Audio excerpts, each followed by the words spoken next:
Hi students, அனைவருக்கும் இனிய காலை வணக்கம். நாம் இப்போ இயல் 4ல் ஒரு உரைநடை பகுதி பார்த்தாச்சு.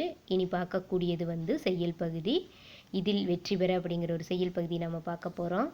அதுக்கடுத்து நம்ம என்ன பார்க்க போகிறோம்னா, இன்னொரு செய்யுள் பகுதி என்னென்னா இடையீடுங்கிற ஒரு செய்யுள் பகுதி நம்ம பார்க்க போகிறோம். அதற்கடுத்த புறநானூங்கிற ஒரு செய்யுள் பகுதியை நம்ம பார்க்க போகிறோம். சரிங்களா? ஸோ இதில் ஃபஸ்ட்டாக இப்போ நம்ம பார்க்க போகிறது என்ன சொன்னேன், நான் மேமு 3 செய்யுள் பகுதி பார்க்க போகிறேன்னு சொன்னேன். அதில் 1 இதில் வெற்றி பெற. இதனுடைய ஆசிரியர் யாருன்னா சுரதா. இவர் எழுதினது தான் நம்ம இன்னைக்கு பார்க்க போகிறோம். சரிங்களா? இது என்னென்னா, இந்த பாடல் துறைமுகம் என்னும் கவிதை தொகுப்பில் இடம்பெற்றுள்ளது. இந்த கவிதையை எழுதியவர் சுரதா. அவரை பற்றிய சில குறிப்புகள் நான் சொல்லிடுறேன். அடுத்து திரும்ப இதனுடைய பாடலை பார்த்துட்டு அதனுடைய தெளிவரையை நம்ம பார்க்கலாங்களா? உரைநடை எழுதும் முறையும் கவிதை எழுதும் முறையும் வேறு வேறு. அதற்கு முன்னாடி நுழையும் முன்பகுதி பார்க்கறதுக்கு முன்னாடி இதனுடைய ஆசிரியர் யார்? சுரதா. இவர் இவருடைய இயற்பெயர் ராஜகோபாலன். இவருடைய புனைப்பெயர் சுரதா. இவர் பிறந்த ஊர் பழையனூர், அதாவது தஞ்சை மாவட்டத்தில் இருக்குது. இவர் பிறந்த ஆண்டு 1921. இவர் இலக்கண பெரும்புலவர் சீர்காழி அருணாச்சல தேசிகர் மெய்யக்கோனார் ஆகியோரிடம் முறையாக தமிழ் பயின்று புலமை பெற்றார். 1941 இதனோட விஷயம் எங்கே இருக்குது பாருங்கள். இப்பாடப்பகுதி கவிஞர் சுரதாவின் துறைமுகம் என்னும் கவிதை தொகுப்பில் இடம்பெற்றுள்ளது. உவமை கவிஞர் என்று சிறப்பிக்கப்படும் சுரதாவின் இயற்பெயர் ராஜகோபாலன். அப்பெயரை பாரதிதாசன் மீது கொண்ட பற்றுதலால் சுப்புரத்தினதாசன் என்று மாற்றி அதன் சுருக்கமான சுரதா என்னும் பெயரில் மரபு கவிதைகள் எழுதினார். முழுக்க கவிதைகளையே கொண்ட காவியம் என்ற இதழை நடத்தியதோடு இலக்கியம், விண்மீன், ஊர்வலம் போன்ற இலக்கிய ஏடுகளை நடத்தியுள்ளார். தேன்மலை, துறைமுகம், மங்கையர்க்கரசி, அமுதும் தேனும் உள்ளிட்ட பல நூல்களை படைத்துள்ளார். இவர் தமிழக அரசின் கலைமாமணி விருது, பாரதிதாசன் விருது, தஞ்சை தமிழ் பல்கலைக்கழகத்தின் ராஜராஜன் விருது உள்ளிட்ட பல விருதுகளை பெற்றுள்ளார். யாரு? சுரதா. இவரது தேன்மலை என்னும் நூலுக்கு தமிழ் வளர்ச்சி கழக பரிசு வழங்கியுள்ளது. இவர் தமிழ்நாடு அரசு எழுதியுள்ள பாவேந்தர் பாரதிதாசன் நினைவு பரிசையும் பதக்கத்தினையும் பெற்ற அந்த பெருமைக்கு உரியவர் இவர்தான். சரிங்களா? இவர் எழுதின இந்த பாடலை நாம் பார்க்கலாமா? இந்த பாடல் என் சீர்கழிநடி 8 சீர். ஸோ அது 8 என் சீர்கழிநடி ஆசிரிய விருத்த பாவகையை சார்ந்ததாகும். பாடலை பார்க்கலாங்களா? மேம் பாடலை ஒரு முறை படிக்கிறேன். இதில் நுழையும் முன் பகுதி பார்த்துட்டு பாடலை பார்க்குறேன். இதில் அந்த நட்சத்திர குறியீட்டு பகுதி மனப்பாட பகுதி. சரிங்களா? உரைநடை எழுதும் முறையும் கவிதை எழுதும் முறையும் வேறு வேறு. உரைநடை வேறு, கவிதை வேறு. உரைநடை என்பது மக்கள் பேசும் எளிய சொற்கள் தொடர்களாக அமைவது. நாம் பேசிக்கக்கூடிய அந்த தொடர்கள் சொற்கள் தொடர்களாக அமைவது தான் உரைநடை.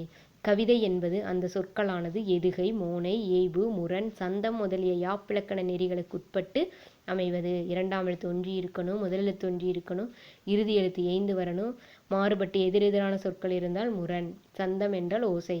இப்படி எல்லா இந்த யாப்பிலக்கண நெறிகளுக்கு உட்பட்டு அமைவது தான் கவிதை. சிறந்த படைப்புகள் உருவாக கல்வி பெரும் துணையாக நிற்கிறது. இப்போ இந்த 4வது கல்வி சம்பந்தமான விஷயங்களை தான் நம்ம பார்க்குறோம். அப்போ சிறந்த படைப்புகள் உருவாக எது துணையாக நிற்கிறது? இந்த கல்வி பெரும் துணையாக நிற்கிறது. பாடலை பார்க்கலாமா? விண்வேறு, விண்வெளியில் இயங்குகின்ற வெண்மதியும் செங்கதிரும் முகிலும் வேறு. மண் வேறு, மண்ணோடு கலந்திருக்கும் மணல் வேறு. பனித்துளியும் மலையும் வேறு. புன்வேறு, வீரர்களின் விழுப்புண் வேறு. புகழ் வேறு, செல்வாக்கு வேறு, காணும் கண் வேறு. கல்விக்கண் வேறு, கற்றார் கவிநடையும் உரைநடையும் வேறு வேறு. இந்த பாடலோட பொருளை பார்த்துடலாமா? இந்த பாடலோட பொருள். சரிங்களா? விண்வேறு, விண்வெளியில் இயங்குகின்ற வெண்மதியும் செங்கதிரும் முகிலும் வேறு. எதை சொல்லியிருக்கிறாங்க? விண்வேறு, விண்வெளியில் இயங்குகின்ற வெண்மதியும் செங்கதிரும் முகிலும் வேறு.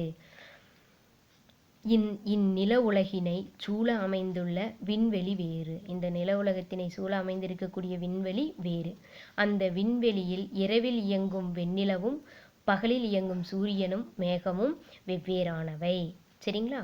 அதுக்கடுத்து பாரு, மண் வேறு, மண்ணோடு கலந்திருக்கும் மணல் வேறு.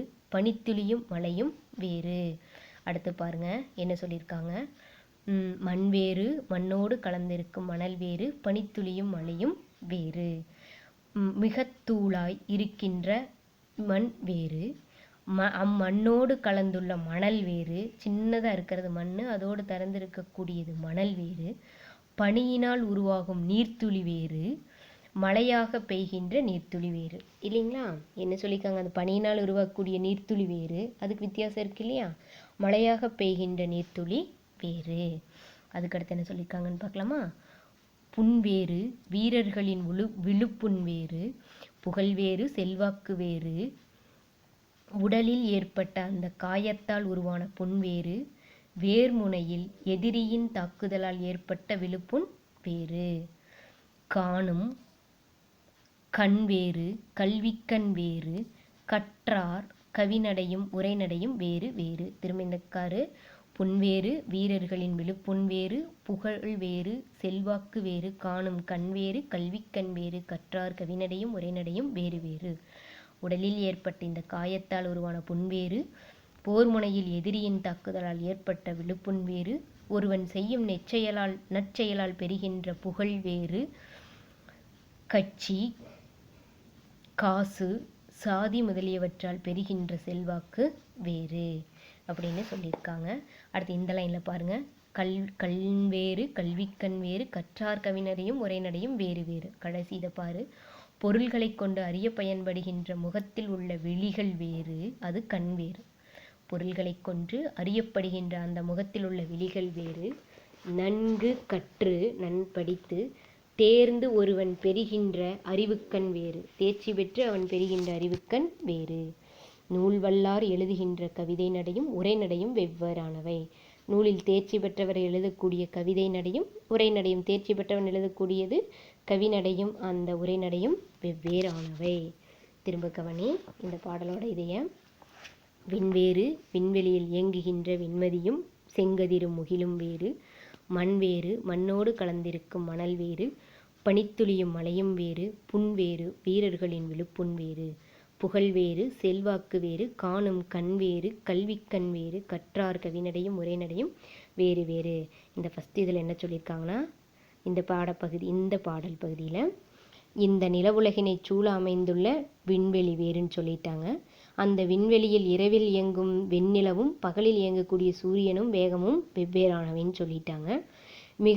மிக தூளாய் இருக்கின்ற அந்த மண் வேறு, அந்த மண்ணோடு கலந்துள்ள மணல் வேறு, பனியினால் உருவாகும் நீர்த்துளி வேறு, மழையாக பெய்கின்ற நீர்த்துளி வேறுன்னு சொல்லிட்டாங்க.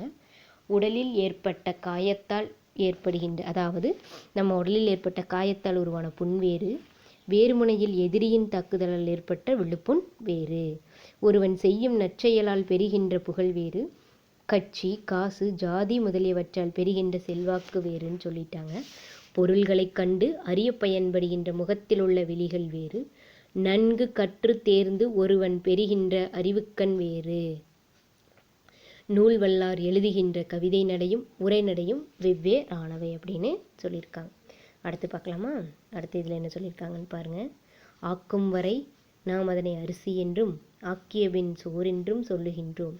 பூக்கும் வரை அரும்பென்றும் பூத்த பின்பே பூவென்றும் சொல்லுகின்றோம். அதுபோல சொல்லை சேர்க்கின்ற நேரத்தில் எதுகை மோனை சேர்க்காமல் அடியளவை அறிந்திடாமல் வார்க்கின்ற வடிவம்தான் வசனம்.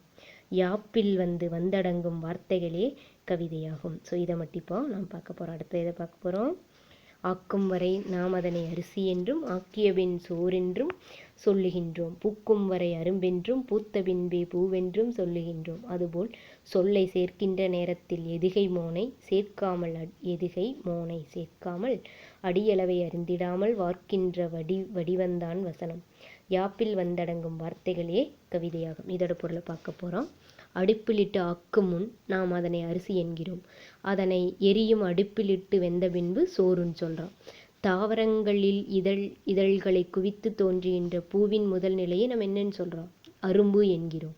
அந்த அரும்பின் இதழ்களை நன்கு விரிந்து மலர்ந்து விட்டால் அதனை நாம் என்னன்னு சொல்கிறோம்? பூ என்கின்றோம். அதே போல் எதுகை மோனைகளை எண்ணி பார்த்து சேர்த்திடாமல் இத்துணை அடியில் அமைய வேண்டும் என்று முன்கூட்டியே அறிந்திடாமல் சொற்களை சேர்த்து பிறரிடம் கருத்தை கூறுகின்ற வடிவம்தான் வசனம். மற்றவங்ககிட்ட நம்ம சொல்லக்கூடிய இத்தனை வரியில் இருக்கணும், இப்படி தான் இருக்கணும்னு இல்லாமல் சொற்களைச் சேர்த்து பிறரிடம் கருத்தை கூறுகின்ற வடிவம்தான் வசனம். யாப்பிலக்கணத்திற்குள் அடங்கும் சொற்களே கவிதையாகும். இந்த யாப்பிலக்கணத்துக்குள் அடங்கக்கூடிய யாப்பின் உறுப்புகள் எழுத்து, அசை, சீர், தலை, அடி, தொடைன்னு பார்த்துருக்கிறோம் இல்லையா? ஸோ அந்த யாப்பிலக்கணத்திற்குள் அடங்கக்கூடிய சொற்கள் தான் கவிதையாகும். அதுக்கடுத்து பார்க்க போலாங்களா? 3வது, பழுத்திருந்தால் சாறு வரும், வயலில் தண்ணீர் பாய்ந்திருந்தால் ஏர்கள் வரும். அதுபோல் இங்கே எழுத்திருந்தால் அசைகள் வரும், 2 சீரின் இடைவெளியில் தலைகள் வரும். தலைகள் சென்றே அழைத்திருந்தால் அடிகள் வரும், அடியின் கீழே அடி இருந்தால் தொடைகள் வரும். தொடைகள் நன்கு செழித்திருந்தால் பாக்கள் வரும். இவற்றையெல்லாம் தெரிந்து கொண்டு கவிதை எழுத தொடங்க வேண்டும். அடுத்து என்ன சொல்லியிருக்காங்கன்னு பாரு. கனி நன்கு கனிந்திருந்தால் எளிதாய் அதிலிருந்து சாறு வெளியேறும். பழுத்திருந்தால் சாறு வரும். அப்போ கனி நன்கு கனிந்திருந்தால் தான் எளிதாய் அதிலிருந்து சாறு வெளியேறும். காய்ந்த நிலங்களில் தண்ணீர் பாய்ச்சினால் அவை நன்கு பதப்படும். அந்நிலையில் அந்நிலத்தை உழுவதற்கு ஏர்கள் கொண்டு வரப்படும். அதுபோல் கவிதை எழுத எழுத்துக்கள் சேர்ந்து அசைகள் ஆகும். அந்த அசைகளை கொண்ட இரு சீர்களுக்கு இடையில் தலைகள் அமையும். அவ்வாறு பல தலைகள் சேர்ந்து எத்தனை 1 அடி 2 அடின்னு அடிகளாகும். ஓரடிக்கு கீழே இன்னொரு அடி அமைந்து அதில் என்ன சொல்ல, முதல் எழுத்து 2ஆம் எழுத்து எதுகை மோனை தொடைகளை பெற்றிருக்கும். இவ்வாறு தொடைகள் சிறப்பாய் அமைந்த பாக்கள் வளமானவையாய் கருதப்படும். எனவே அசை, சீர், தலை, அடி, தொடை ஆகியவற்றை நன்கு அறிந்து கொண்டு கவிதை எழுத முனைய வேண்டும். அசை என்ன, சீர் என்ன, தலை என்ன, அடி, தொடை அறிந்து நாம் என்ன யாப்பினுடைய உறுப்புகளை அறிந்து கொண்டு நாம் கவிதை எழுத முனைய வேண்டும்னு சொல்லியிருக்காங்க. அடுத்து பாருங்க. தேமாவும் புளிமாவும் மரத்தில் காய்க்கும், சீர்களிலும் அக்காய்கள் நன்கு காய்க்கும். ஏமாந்தால் தலை தட்டும், வெள்ளைப்பாட்டின் இறுதிச் சீர் காசு தரும். செடியில் பூத்த பூ மீது வண்டு வந்து தங்கும், நல்ல புலவர்களின் பாடல்களே கீர்த்தி தங்கும். கீர்த்தி என்றால் புகழ். சாமானிய மக்களுக்கும் விளங்கும் வண்ணம் தமிழ் கவிதை தர வேண்டும் இந்த நாளில். என்ன சொல்றாங்கன்னு பாரு. இன்சுவை மாம்பழமும் புளிப்புள்ள மாங்கனியும் மரத்தில் காய்க்கும். மாம்பழமும் இன்சுவை, எல்லா வகையான சுவையுள்ள மாம்பழமும் புளிப்புள்ள மாங்கனியும் மரத்தில் காய்க்கும். பாட்டின் சீர்களிலும் தேமாவும் புளிமாவும் தோன்றும். விழிப்பின்றி சீர்களை மாற்றி அமைத்தால் தலை தட்டும். வெண்பாவின் இறுதி சீர், நாள், மலர், பிறப்பு ஆகியவற்றோடு மட்டுமல்லாமல் காசு எனவும் முடியும். நம்ம அந்த கொடுத்துருக்கக்கூடிய சீரை பிரித்து அசை பார்த்து நம்ம வாய்ப்பாடு எழுதுறோம் இல்லையா? ஸோ அதைத்தான் இங்கே சொல்லியிருக்காங்க. புதிதாய் பூத்துள்ள மலர்கள் மீது வண்டுகள் வந்து தங்கும். அதுபோல சிறந்த கவிதைகளால் அவற்றை படைத்த புலவர்களின் புகழ் உலகில் நிலைத்திருக்கும். இன்றைய நாளில் சாதாரண மக்களுக்கும் புரியும் வண்ணம் தமிழ் கவிதைகள் எழுத வேண்டும். இப்போவும் புரிஞ்சுக்கக்கூடிய அளவுக்கு கவிதை எழுத வேண்டும் சொல்லியிருக்காங்க. அடுத்து பாருங்க. எரிவினிலே பயிர் விளையும், சிறந்த கேள்வி எழுப்புவதால் ஆராய்ச்சி விளையும். அந்தி இரவினிலே குளிர் விளையும், நுணுக்கத்தோடே எழுத்தெண்ணி முன்னோர் போல் கற்று வந்தால் அறம்பொருள்கள் உள்ளத்தில் விளையும். மிஞ்சும் அறிவினிலே புகழ் விளையும். இவற்றையெல்லாம் பெரும்பாலும் அறியாமல் எழுதுவோருக்கு புகழெங்கே சிறப்பெங்கே விளையக்கூடும். உரமாய் இடப்பட்ட எருவாலே பயிர் நன்கு செழித்து வளரும். படித்தவை குறித்து ஏன், எப்படி என்னும் வினாக்களை எழுப்பினால் புதிய சிந்தனைகள் தோன்றும். சூரியன் மறைந்தபின் தோன்றும் அந்திப்பொழுதில் குளிர் தோன்றும். முன்னோர்கள் போல் ஒன்று விடாமல் நன்கு கற்றால் நம் உள்ளத்திற்கு அறம், பொருள், இன்பம் எவையவை என தெளிவாய் விளங்கும். அறம் எது, பொருள் எது, இன்பம் எது என்பது தெளிவாக விளங்கும். நம் அறிவு மிக பெற கற்றால் என்ன பெருகும்? புகழ் பெருகும். இவற்றினை அறியாது எழுதுபவருக்கு புகழும் சிறப்பும் எப்பொழுதுமே கிட்டாது. எவ்வாறு கிட்டும்? கிட்டாது அப்படின்னு அழகாக சுரதா இந்த கவிதையில் சொல்லியிருக்கார், இந்த செய்யுள் பகுதியில் சொல்லியிருக்காங்க. ஓகேங்களா? இதனுடைய பாவகை என்னன்னு பார்த்தா என்சீர் கலைஞரில் ஆசிரியர் வருத்தம். அதில் இருக்கக்கூடிய முதல் பகுதி மனப்பாடப்பகுதி. அதுக்கடுத்து என்ன செய்யுள் பகுதி போகலாம் கவனிங்க. இந்த கவிதை பேழை இடையீடு. இதனுடைய ஆசிரியர் யாருன்னா சி. மணி. சரிங்களா? இதனுடைய ஆசிரியர் குறிப்பு பார்த்துட்டு அதுக்கடுத்தது இவரை பற்றி ஆசிரியரை பற்றி இக்கவிதையை இயற்றியவர் சி. மணி என்னும் பழனிசாமி ஆவார். இவர் 1959ஆம் ஆண்டு முதல் எழுத்து என்னும் இதழில் இவர் கவிதைகள் வரத் தொடங்கின. நடை என்னும் சிற்றிதழ்களையும் நடத்தியவர். யாப்பும் கவிதையும் வரும் போகும் ஒளிச்சேர்க்கை ஆகியன இவர் எழுதிய கவிதை தொகுப்புகளாகும். இவர் புதுக்கவிதையில் அங்கதத்தை அதிகமாக பயன்படுத்தியவர். பல விருதுகளை பெற்ற இவர் மாலி, செல்வம் என்னும் புனைப்பெயர்களிலும் எழுதியுள்ளார். சரிங்களா? இந்த பாடலை பார்க்க போகலாமா? இடையீடுனா என்னன்னு பார்க்க போகிறோம். சரியா? கவிஞனின் கவிதை சார்ந்த எண்ணத்தினையும் அதனை அவர் வெளிப்படுத்தும் முறையினையும் அக்கவிதையினை உள்வாங்கி படிக்கும் வாசகனின் மனநிலையும் குறியீடாக குறிக்கிறது. அந்த நம்ம ஒரு பொருளை பார்க்குறோம், ஒரு விஷயத்தை பார்க்குறோம், அந்த குறியீட்டை வச்சு நாம் எடுத்துக்கிறமான கற்பனை தான். வானத்தை பார்க்குறோம், வானத்தில் காக்கா போகுது, குருவி பறக்குதுன்னு நம்ம கற்பனைக்கேற்ப அந்த உருவங்களை வச்சு சொல்கிறோம் இல்லையா, குறியீடுகளை வச்சு. ஸோ அதைத்தான் இந்த இடத்துல அவர் சொல்லியிருக்காரு. எப்படின்னு என்ன சொல்லியிருக்காங்கன்னு பார்க்கலாமா? நுழைய முன்பகுதி பார்த்துருவோம். தேடலை விரிவாக்குவது கல்வி. ஒன்று தெரிஞ்சுக்கணும், தேடுனா தான் கிடைக்கும், இல்லைன்னா கிடைக்காது. சாதிக்கும் திறனையும் சறுக்கல்களில் நம்பிக்கையாய் நமக்கு துணை நின்று காக்கும் அறிவையும் வழங்க வல்லது கல்வி. கற்பதும் ஒருங்கிணைத்தல் கற்றலில் வெற்றியை தரும். கொடுக்கின்ற மனதின் செய்திகளை வாங்குகின்ற மனம் அப்படியே ஏற்பதில்லை. நான் சொல்கிறத உன் மனமானது அப்படியே ஏற்றுக்கொள்வதில்லை, அதுலேயும் சில மாற்றங்களை ஏற்படுத்தும். கற்பித்தல் கற்றல் இரண்டிற்கும் இடையே இடையீடுகள் நேர்வதும் உண்டு.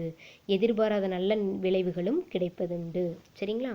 பார்க்கலாம். இதனோட நூல்வெளி நான் படிச்சு காமிச்சிட்டேன் இல்லையா? இடையீடு கவிதை சீமணியின், அதாவது பழனிசாமி இதுவரை என்ற தொகுப்பில் இடம்பெற்றுள்ளது. இக்கவிதை குறியீடுகளை கொண்டு அமைந்தது, அதனால் பன்முக பொருள் கொண்டது.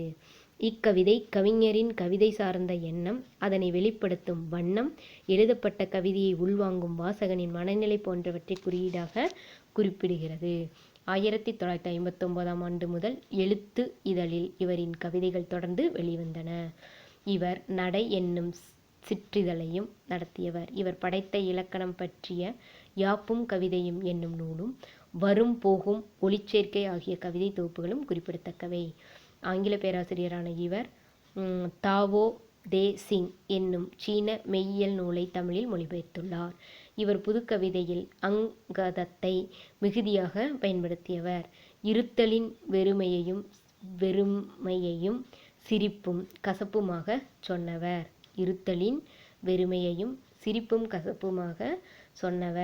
இருத்தலும் இருத்தல் நிமித்தமும் நம்ம படிச்சிருக்க இல்லையா செய்யுள் பகுதியில், அதையே வெறுமையாகவும் சிரிப்பாகவும் கசப்பாகவும் சொன்னவர். விளக்கு விருது, தஞ்சை தமிழ் பல்கலைக்கழக விருது, ஆசான் கவிதை விருது, கவிஞர் சிற்பி விருது ஆகிய விருதுகளை பெற்றுள்ளார். இவருக்கு வழங்கக்கூடிய புனைப்பெயர்களில் என்னென்ன புனைப்பெயர்களில் எழுதியுள்ளார்னா மாலி, செல்வம் என்ற புனைப்பெயர்களிலும் எழுதியுள்ளார். சரிங்களா? சரி, பாடலை பார்க்கலாமா? பாருங்க. சொல்ல விரும்பியதெல்லாம் சொல்லில் வருவதில்லை. எத்தனையோ மாற்றங்கள், குறித்தவறிய ஏமாற்றங்கள், மனம் புழுங்க பல உண்டு. குதிரை வரைய குதிரையே வராது, கழுதையும் வரலாம், இரண்டும் கலக்கலாம். குதிரை வராமல் கழுதை வரலாம், இல்லை குதிரையும் கழுதையும் கலந்த மாதிரி வரலாம். எலிக்கு பொறி வைத்தால் விரலும் விழுவதுண்டு. எலி விழுதோ இல்லையோ விரல் கூட மாட்டிக்கலாம். நீர் தேடி அலையும் போது இளநீரும் கிடைக்கும். நீ தண்ணீர் தேடி போகும்போது உனக்கு என்ன கூட கிடைக்கலாம், இளநீரும் கிடைக்கும். என்றோ ஒரு முறை வானுக்கு விளக்கடிக்கும் வால்மீனாக சொல்ல வந்தது சொல்லில் வந்தாலும் கேட்பதில் சிக்கல். கனியின் இனிமை கனியில் மட்டுமில்லை, சுவைப்போன் பசியை சுவை முடிச்சை சார்ந்தது. எண்ணம், வெளியீடு, கேட்டல் இம்மூன்றும் எப்பொழுதும் ஒன்றல்ல. ஒன்றென்றால் மூன்றான காலம் போல் தோன்றும். பாருங்க, ஃபர்ஸ்ட் ஒன் என்ன சொல்லியிருக்காங்கன்னா, சொல்ல விரும்பியதெல்லாம் சொல்லில் வருவதில்லை. இப்போ என்னன்னா, முதல்ல 1, 2, 3, 4, 5 வரைக்கும் மேம் சொல்லியிருப்பாரு. சொல்ல விரும்பியதெல்லாம் சொல்லில் வருவதில்லை. எத்தனையோ மாற்றங்கள்,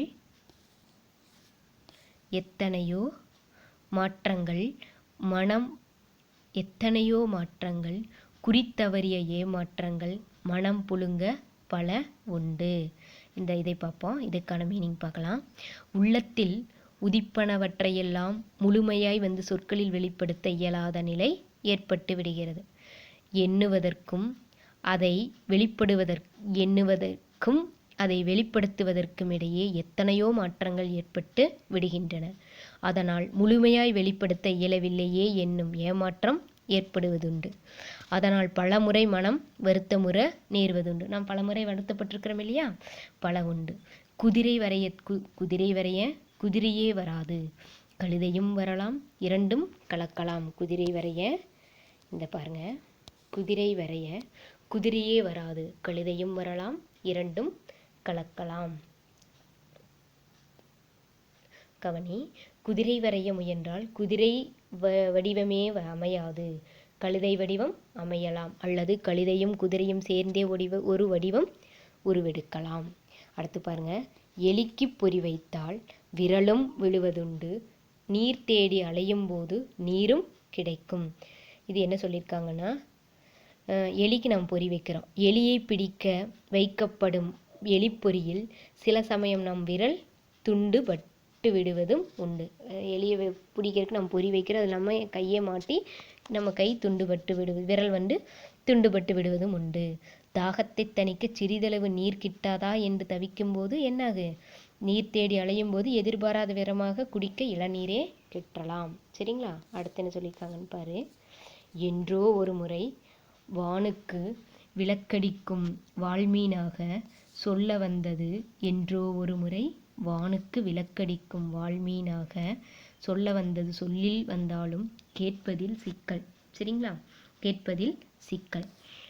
கனியின் இனிமை கனியில் மட்டுமல்ல, கனியின் இனிமை கனியில் மட்டுமல்ல. அதுக்கு முன்னாடி இதை பார்த்துருவோமா? என்றோ ஒரு முறை, அரிதா என்றோ ஒரு நாள் பேரொளியுடன் தோன்றும் வால்மீன் போல் எண்ணியவற்றையெல்லாம் வெளிப்படுத்த சொற்கள் வாய்த்தாலும் அதை மற்றவர்கள் கேட்பதில் சிக்கல் ஏற்பட்டு விடலாம். அதை கேட்கறக்கு அவங்க தயாராக இருக்க மாட்டாங்க. அடுத்து பாருங்க, கனியின் இனிமை கனியில் மட்டுமில்லை, சுவை போன் பசியை சுவை முடிச்சை சார்ந்தது. இது என்னன்னு சொல்லியிருக்காங்கன்னு பாரு. கனியினுடைய இனிமை என்பது பழத்தினை பொறுத்தது மட்டுமன்று, அதை சுவைப்பவனின் பசியையும் இனிமையினையும் உணர்த்தும் அவன் சுவையும் நரம்புகளையும் பொறுத்ததாகும். அது அவனுடைய சொந்தமாக போகுது, அவனுடைய இனிமையை பொறுத்தது. ஏன்னா அது யாரு, அதை சுவைப்பவனின் பசியையும் இனிமையினையும் உணர்த்தும் அவன் சுவை நரம்புகளையும் பொறுத்ததாகும். அடுத்து பாரு, எண்ணம், வெளியீடு, கேட்டல் இம்மூன்றும் எப்போதும் ஒன்றல்ல, ஒன்றென்றால் மூன்றான காலம் போல் ஒன்று. நாம் எண்ணுகின்ற எண்ணம், அதை வெளியிடும் முறை, அதாவது வெளியிடக்கூடிய வெளியீடு, பிறர் அதை புரிந்து கேட்டல், அதாவது கேட்டல். நாம் எண்ணுகின்ற எண்ணம், அதை வெளியீடாக அதை வெளிப்படும் முறை, பிறர் அதை கேட்டு புரிந்து கேட்டல் ஆகியன. பிறர் அதை புரிந்து கேட்டல் ஆகிய இம்மூன்றும் என்றும் ஒன்றானவை அல்ல. ஒன்று என்றால் கடந்த, நிகழ்கின்ற, எதிர்வரும் என ஒரு காலம் மூன்றாய் இருப்பது போன்றதாகும். ஒன்றுன்னு சொன்னால் எதை ஒன்றுன்னு சொல்கிறாங்க? கடந்த காலம், நிகழ்காலம், வரும் காலம் என ஒரு காலம் மூன்றாய் இருப்பது போன்றதாகும் அப்படின்னு சொல்லியிருக்காங்க. சரிங்களா? அழகான விஷயங்களை யாரு, சி மணி அழகாக இந்த செய்யுள் பகுதியில் சொல்லியிருக்காங்க. சரிங்களா? சொல்ல விரும்பியதெல்லாம் சொல்லில் வருவதில்லை, எத்தனையோ மாற்றங்கள், குறித்தவறிய ஏமாற்றங்கள், மனம் புழுங்க பல உண்டு. குதிரை வரைய குதிரையே வராது, கழுதையும் வரலாம், இரண்டும் கலக்கலாம். எலிக்கு பொறி வைத்தால் விரலும் விழுவதுண்டு, நீர் தேடி அலையும் போது இளநீரும் கிடைக்கும். என்றோ ஒரு முறை வானுக்கு விளக்கடிக்கும் வால்மீனாக சொல்ல வந்தது, சொல்லில் வந்தாலும் கேட்பதில் சிக்கல். கனியின் இனிமை கனியில் மட்டுமில்லை, சுவைப்போன் பசியை சுவை முடிச்சை சார்ந்தது. எண்ணம், வெளியீடு, கேட்டல் இம்மூன்றும் எப்போதும் ஒன்றல்ல, ஒன்றென்றால் மூன்றான காலம் போல் ஒன்று. அழகாக சொல்லியிருக்கார். சரிங்களா? அதுக்கடுத்து செயல்பது என்னன்னா, இது ஒரு கவிதை பிழை, புறநானூறு. இதனுடைய ஆசிரியர் ஔவையார். யார் இதனுடைய ஆசிரியர்? புறநானூற்றின் ஆசிரியர் ஔவையார். இதில் என்ன சொல்லியிருக்காங்கன்னா, வாழ்வின் அணியாக விளங்குவது கல்வி. நம்மளுடைய வாழ்க்கைக்கு அழகு சேர்க்கக்கூடியது கல்வி. அதாவது வாயில்ல நின்று தன் புலமையை சொல்லக்கூடிய ஒரு நூலின் பெருமை. ஏன் இந்த பேர் வந்துச்சு, இதனுடைய திணை என்ன, துறை என்னன்னு பார்க்க போகிறோம். சரிங்களா? அதாவது வாயில் காப்பவனே வள்ளல் சொல்கிறாரு. புலமை பெற்ற புலவர்கள் யாரை தேடி வராங்க? மன்னர்களை தேடி அவர்களிடம் தன் புலமையை காட்டி அவர்களிடம் பரிசில் பட்டு செல்லும்போது அந்த வாய்க்காவலடன் வந்து என்ன சொல்கிறாங்க அப்படிங்கிறத இதில் சொல்லியிருக்காங்க. வாழ்வின் அணியாக விளங்குவது, இதற்கு புறநானூறுன்னு ஏன் பெயர் வந்துச்சு? இதனுடைய பாவகை வந்து நேரிசை ஆசிரியப்பா. இது திணை வந்து பாடாந்திணை. பாடாந்திணைன்னு என்ன? பாடப்படுகின்ற ஒரு ஆண்மகனது புகழ், வலிமை, கொடை, அருள் போன்ற நல்லியல்புகளை சிறப்பித்து கூறுவதுதான் பாடாந்திணை. துறை வந்து பரிசில் துறை. பரிசில் துறைனா பரிசு வேண்டி வாயிலில் நிற்பது. நான் எனக்கு பரிசு வேணுங்கிறதுக்காக அந்த புலமையை நிரூபிக்க அவர் என்ன பண்ணுறாங்க? வாயிலில் நிற்பது. அதுக்கான சொல்லும் பொருளும் கொடுத்துருக்குது, பாடலின் பொருளும் கொடுத்துருக்குது. பார்த்துடலாங்களா? சொல்லும் பொருளும்.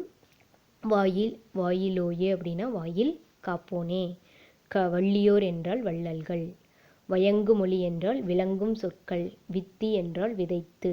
உள்ளியது என்றால் நினைத்தது. உரன்னா வலிமை. வருந்தலைன வெறுமையான இடம். காவினம் என்றால் கட்டி கொள்ளுதல். களன் என்றால் யாழ். கலப்பை என்றால் கருவிகளை வைக்கும் பை. மழு என்றால் கோடரி. சரிங்களா? பெயர் காரணத்தை மட்டும் சொல்கிறேன். புறநானூறு ஏன் பெயர் காரணம் வந்துச்சு, அப்புறம் அதனுடைய ஆசிரியர், இதனுடைய ஆசிரியர் என்னங்கிறத பார்த்துருவோம். சிற்றரசனான அதியமான் நெடுமான் அஞ்சி பரிசில் தராமல் காலம் நீட்டித்த போது. யாரு? ஒரு அரசன். சிற்றரசன் யாரு? அதியமான் நெடுமான் அஞ்சி வந்த புலவருக்கு என்ன பண்ணுறாரு? பரிசில் தராமல் காலம் நீட்டித்த போது வெயிட் பண்ண வைக்கிறார். ஔவையார் பாடிய பாடல் நமக்கு பாடப்பகுதியாக கொடுக்கப்பட்டுள்ளது. ஒரு புலவருக்கு பரிசில் கொடுக்காம காலம் தாழ்த்துனதுனால. சரிங்களா? அது யார் அந்த அரசன்? அதியமான் நெடுமான் அஞ்சி பரிசில் தராமல் காலம் நீட்டித்த போது ஔவையார் பாடிய பாடல் பகுதி நம்மளுக்கு பாடப்பகுதியாக கொடுக்குறாங்க. அங்கே வாயிலில் நின்று அந்த பாடக்கூடியது தான். இப்பாடல் இடம்பெற்றுள்ள புறநானூறு 8 தொகை நூல்களுள் ஒன்று. இது புறப்பொருள் பற்றியது. புறம் புறப்பாட்டு எனவும் அழைக்கப்படுகிறது. தமிழரின் போர், வீரம், நாகரீகம், பண்பாடு, நெறிப்பட்ட வாழ்க்கை முதலியவற்றை விளக்குவதை எடுத்திருக்கிறது இந்த புறநானூறு. அதியமானிடம் நட்பு பாராட்டிய அவை அவருக்காக தூது சென்றவர். அரசவை புலவராக இருந்து அரும்பணியாற்றியவர். இவர் பாடியதாக அகநானூற்றில் 4, குறுந்தொகையில் 15, நற்றிணையில் 7, புறநானூற்றில் 33 என 53 பாடல்கள் நமக்கு கிடைத்துள்ளன. மொத்தமாக இதெல்லாம் நம்மளுக்கு 59 பாடல்கள் நம்மளுக்கு கிடைத்துள்ளன. அகநானூற்றில் 4, குறுந்தொகையில் 15, நற்றிணையில் 7, புறநானூற்றில் 33, மொத்தம் 59 பாடல்கள் நமக்கு கிடைத்துள்ளன. சரிங்களா? சரி, இப்போ பாடலை பார்த்துட்டு பாடலினுடைய பொருளையும் பார்த்துடலாமா? பாடல் பாருங்க. வாயிலோயே வாயிலோயே வள்ளியோர் செவி முதல் வயங்கு மொழி வித்தித் தாம் உள்ளியது முடிக்கும் உரனுடை உள்ளத்து வரிசைக்கு வருந்தும் இப்பரிசில் வாழ்க்கை பரிசிலர்க்கு அடையா வாயிலோயே. கடுமான் தோன்றல் நெடுமான் அஞ்சி தன் அரியலன்கொள் என் அரியலன் கொள். அறிவும் புகழும் உடையோர் மாய்த்தென வருந்தலை உலகமும் அன்றே. அதனால் காவினெம் களனே சுருக்கினெம் களப்பை மரங்கொள் தச்சன் கைவல் சிறாஅர் மழுவுடை காட்டகத்து அற்றே. எத்திசை செலினும் அத்திசை சோரே அப்படின்னு சொல்லியிருக்காங்க. இதில் அந்த என்ன பகுதி? ஸ்டார் இட்ட பகுதி வந்து மனப்பாட பகுதி. இதுக்கு முன்னாடி இந்த பெயர் காரணத்தை மட்டும் பார்த்தலாம். புறம் கூட்டல் நானும் புறநானூறு புறப்பொருள் தொடர்பான 400 பாடல்களை கொண்ட நூலாதலின் இந்த பெயர் பெற்றது. புறத்தை பற்றிய 400 பாடல்களை கொண்ட நூல் என விரியும் பொருளாலும் அளவாலும் இந்நூல் புறநானூறு என பெயர் பெற்றது. புறப்பாட்டு எனவும் புறம் எனவும் வழங்கப்பெறுகிறது. நூலின் இயல்புனா, இந்த நூலில் உள்ள பாடல்கள் பல்வேறு காலங்களில் வாழ்ந்த புலவர்களால் பல்வேறு சமயங்களில் பாடப்பட்டவையாகும். அரசன் முதல் பல்வகை தொழில் புரிவாரும் புலமை மிக்கவராய் பாடல்கள் இயற்றியுள்ளனர். தொல்காப்பியம் என்னும் மிகப்பழைய தமிழ் இலக்கணத்திற்கு முற்பட்ட பாட்டுகளும் இந்நூலில் இடம்பெற்றுள்ளன. புலவர்கள் தனித்தனியே பாடிய பாடல்கள் எல்லாம் அரிதின் முயன்று தேடி தொகுக்கப்பட்ட தொகை நூல் இது. இந்நூல் தொகுக்கப்பட்ட காலம் கிபி 2ஆம் நூற்றாகும். தொகுத்தவர் யார் என்பது தெரியவில்லை. இந்த நூலினுடைய பெருமை என்னன்னு சொல்லியிருக்காங்க. இந்நூல் தமிழருடைய சிறந்த கருவூலம் என்று கூறத்தக்க பெருமையுடையதாகும். பண்டைய கால தமிழ் மக்களுடைய உயர்ந்த நாகரிகம், அரசியல், போர்த்திறம், சமூக பண்பாடு, பழக்க வழக்கங்கள் ஆகியவற்றை நாம் அறிந்து கொள்வதற்கு பேருதவி புரிவது இந்த நூலே ஆகும். பண்டைய கால பேரரசர், சிற்றரசர், படைத்தலைவர், வீரர்கள், வள்ளல்கள் ஆகியவர்களின் வரலாறுகளையும் ஓரளவு அறிய இந்நூலே கருவியாக உள்ளது. ஆதலால் இந்நூல் வரலாற்றாசிரியருக்கு பெருந்துணை புரிவதாகும். புலவர்கள் பலரால் இந்நூற்பாடல்கள் மேற்கோள்களாய் எடுத்தாளப்பட்டுள்ளன. ஜி.யு. போப் என்னும் மேல்நாட்டறிஞர் இந்நூலின் பாடல்கள் சிலவற்றை ஆங்கிலத்தில் மொழிபெயர்த்துள்ளார். சரிங்களா? இதனுடைய துணை பார்த்தா, திணை பார்த்தா, துறை பார்த்தா. பாடல் பார்த்தாச்சு இல்லையா? பாடலினுடைய பொருளை பாரு. என்ன சொல்லியிருக்கிறாங்கன்னா, பாடலினுடைய பொருளை வாயிலோயே வாயிலோயே, வாயில் காப்பவனே, வாயில் காப்பவனே, வள்ளல் தன்மை வாய்ந்தோரின் பொருளை இங்கே பார்த்துட்டு வந்துடுவோம். வாயில் காவலனே, வாயில் காவலனே, புலவர்களாகிய எங்களை போன்றவர்களின் வாழ்நிலை வள்ளல்களை அணுகி அவர்தம் செவிகளிலே அறிவார்ந்த சொற்களை துணிச்சலுடன் விதைத்தும் தாம் எண்ணியதை முடிக்கும் வலிமையுடையது. அதே வேளையில் அவ்வள்ளல்கள் பற்றி தாம் எழுதிய கவிதையின் சிறப்பை அறிந்து பரிசளிக்க வேண்டுமே என நினைத்து வருந்தும் தன்மையை கொண்டது. பரிசிலருக்கு வாயிலை அடைக்காத காவலனே, விரைந்து ஓடும் குதிரையை கொண்ட நெடுமானஞ்சி தன்னுடைய தகுதியை அறியானோ, அவனை நம்பித்தான் இவ்வுலகில் வறுமை நிலையில் உள்ளோர் வாழ்கின்றனர் என்னும் நினைப்பு போலும்.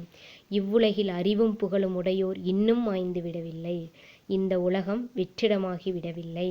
எங்களை அறிந்து பரிசில் தர பலர் பேர் உள்ளனர். ஆகவே எம் யாழினை எடுத்துக்கொண்டோம், கருவிப்பையையும் சுருக்கிட்டு கட்டிக்கொண்டோம். மரம் வெட்டும் தச்சனின் தொழில் வல்ல பிள்ளைகள் கோடாரியுடன் காட்டுக்குச் சென்றால் அவர்கள் வெட்டுவதற்கு ஏதாவது ஒரு மடம் கிடைக்காமலா போகும்? அதுபோல கலைத்தொழில் வல்ல எங்களுக்கும் இவ்வுலகில் எத்திசையில் சென்றாலும் அத்திசையில் உணவு தவறாமல் கிட்டும் அப்படின்னு அந்த காவலன்கிட்ட அந்த சொல்றாரு. பரிசில் கொடுக்காத அந்த மன்னன் சிற்றரசனிடம் இந்த புலவர் சொல்வதை சொல்லியிருக்கார். வாயிற்காவலனிடம் சொல்வதை.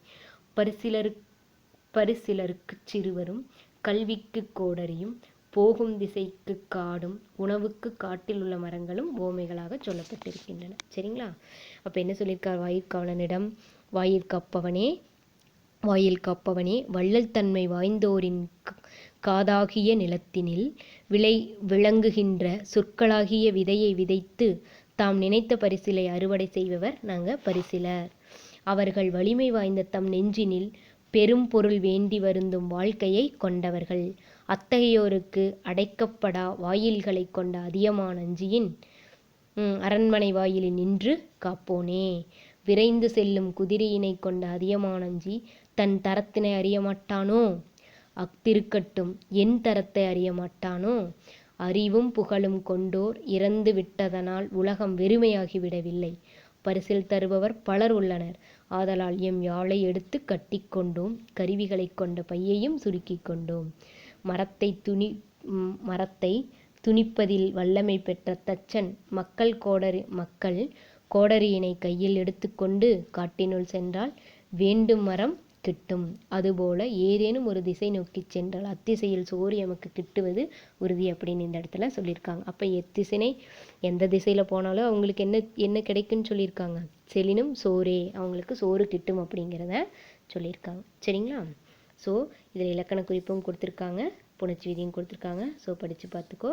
திரும்பவும் இங்கே பாரு, பாடலை மட்டும் நான் பரிசில் துறை, இதனோட துறை என்னென்னா பரிசில் துறை. பரிசு வேண்டி வாயிலில் நிற்பது. வாயிலோயென என்ன? வாயில் காப்போனே. வள்ளியோர்னா வள்ளல்கள். வயங்கு மொழினா விளங்கும் சொற்கள். வித்தி என்றால் விதைத்து, உள்ளியது என்றால் நினைத்தது, உரன் என்றால் வலிமை, வருந்தலை என்றால் வெறுமையான இடம், காவினம் என்றால் கட்டி கொள்ளுதல், களன் என்றால் யாழ், கலப்பை என்றால் கருவிகளை வைக்கும் பை, மழு என்றால் கோடரி. சரிங்களா? இதனுடைய பாவகை என்னன்னு பார்த்தா நேரிசை ஆசிரியப்பா. திரும்பவும் பாரு. அறிவும் புகழும் உடையோர் மாய்ந்தன. இது மனப்பாடப்பகுதி. திரும்ப நான் ஃபுல்லாக படிக்கிறேன். மனப்பாடப்பகுதி ஒன்ஸ் படிக்கிற கவனி. அறிவும் புகழும் உடையோர் மாய்ந்தன, வருந்தலை உலகமும் அன்றே. அதனால் காவினம் களனே, சுருக்கினம் கலப்பை, மரங்கள் தச்சன், கைவல் சிறாஅர், மழுவுடை காட்டகத்து அற்றே, எத்திசை செலினும் அத்திசை சோரே. இதில் மேலே பாரு. வாயிலோயே வாயிலோயே, வள்ளியோர் செவி முதல், வயங்கு மொழி வித்தித்தாம், உள்ளியது முடிக்கும் உரனுடை உள்ளத்து, வரிசைக்கு வருந்தும் இப்பரிசில் வாழ்க்கை, பரிசிலர்க்கு அடையா வாயிலோயே. கடுமான் தோன்றல் நெடுமான் அஞ்சி தன்னறியலன்கொள் எண்ணறிவிலன் கொள் அப்படின்னு சொல்லியிருக்கிற இந்த பாட்டை திரும்ப படிச்சுப்பார். மனப்பாட பகுதியை ஒரு முறைக்கு இருமுறை படிச்சுப்பார். இந்த வீடியோவில் நம்ம 3 செய்யுள் பகுதியை பார்த்துருக்குறோம் இல்லைங்களா? திரும்ப திரும்ப படிச்சுப்பார், அப்போ தான் பொருள் விளங்கும். நன்றி.